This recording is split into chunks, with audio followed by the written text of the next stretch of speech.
सड़क सुनसान थी। स्ट्रीट लाइट टिमटिमा रही थी, लंबी परछाइयां बना रही थी। सड़क के आखिर में एक हवेली थी। उसकी खिड़कियां काली आंखों की तरह रात में देख रही थी। ये थी ब्लैकवुड हवेली, फुसफुसाहटों और परछाइयों की जगह। एक ऐसी जगह जहां डर हमेशा साथ रहता था। भूत तो बच्चों के लिए होते हैं। आर्यन हंसा। उसकी आवाज सन्नाटे में गूंजी। उसे कहानियों पर यकीन नहीं था। उसने क्रे की लोहे के गेट को धकेला और उगे हुए रास्ते पर चला गया। हवा ठंडी हो गई, उसकी रीढ़ में कंपी दौड़ गई। उसने इसे नजरअंदाज कर दिया। वो डरेगा नहीं। डबल डियर है, रात हवेली में बिताओ आर्यन। रोहन ने कहा। उसकी आवाज कांप रही थी। आर्यन ने उपहास किया।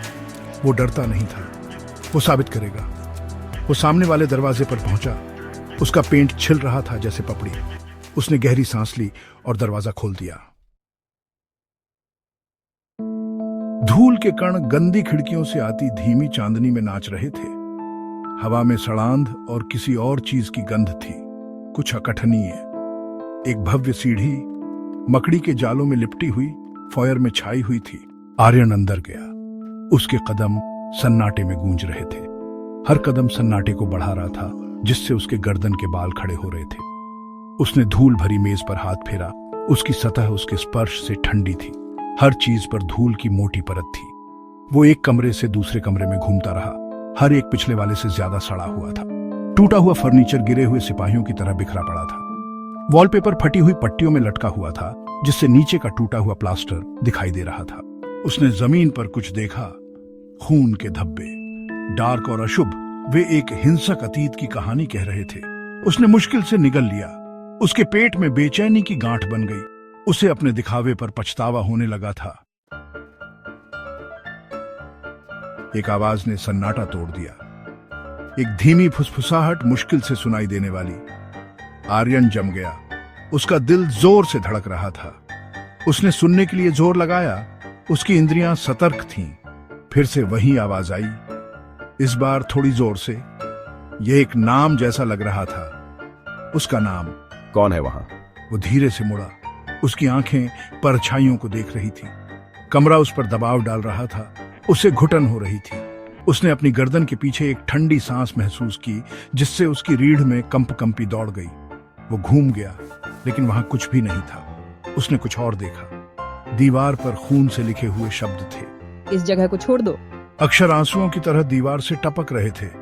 एक चीख ने सन्नाटा चीर दिया। एक महिला की चीख। ये दहशत से भरी थी, दर्द से भरी थी। आर्यन का खून जम गया।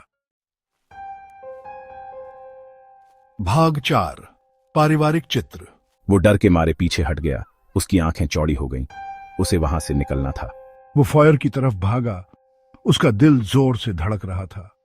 जैसे ही वो एक ऐसे कमरे के पास से गुजरा जिस पर उसने पहले ध्यान नहीं दिया था, उसकी नजर किसी चीज पर पड़ी। ये एक चित्र था, जिसका सोने का फ्रेम समय के साथ धूमिल हो गया था। इसमें एक परिवार का चित्र था। उनके चेहरे समय में जमे हुए थे। एक आदमी, एक औरत और एक छोटी लड़की। वे सभी अच्छे कपड़े पहने हुए थे। उनकी मुस्कान जबरदस्ती की थी, लेकिन उनकी आंखों ने आर्यन की नजर को अपनी ओर खींच लिया। वे गहरे दुख से भरे हुए थे, एक भयानक खालीपन से। जैसे ही उसने चित्र को देखा, उसने अपने कंधे पर एक ठंडा हाथ महसूस किया। वो घूम गया। उसकी सांस थम गई। वहां कोई नहीं था। लेकिन जैसे ही वो चित्र की ओर वापस मुड़ा, उसने कुछ अजीब देखा। परिवार की आंखें उसका पीछा कर रही थीं। उनकी मुस्कान की जगह द्वेष के भाव थे। उसकी रीढ़ में ठंडक दौड़ गई। उसे इस घर से बाहर निकलना था, अभी। भाग 5, फंस गया। वो सामने वाले दरवाजे की तरफ भागा। उसके फेफड़े जल रहे थे। लेकिन जैसे ही उसने हैंडल तक पहुंचा, उसे एक बीमार एहसास हुआ कि ये नहीं मुड़ेगा। ये बंद था। उसने हैंडल को हिलाया, लेकिन ये नहीं हिला। दहशत उसके अंदर दौड़ गई, ठंडी और तेज। वो फंस गया था। वो घूम गया। उसकी आंखें बेतहाशा परछाइयों को खोज रही थी।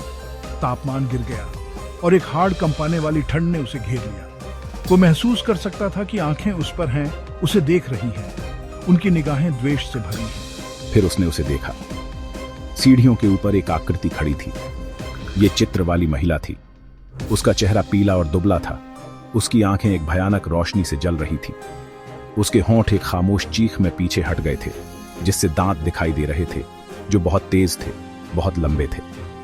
वो उसकी ओर पहुंची। उसकी ठंडी मरी हुई उंगलियां इशारा कर रही थीं। आर्यन चीख पड़ा और पीछे हट गया। उसकी आंखें भयानक प्रेत पर टिकी हुई थीं।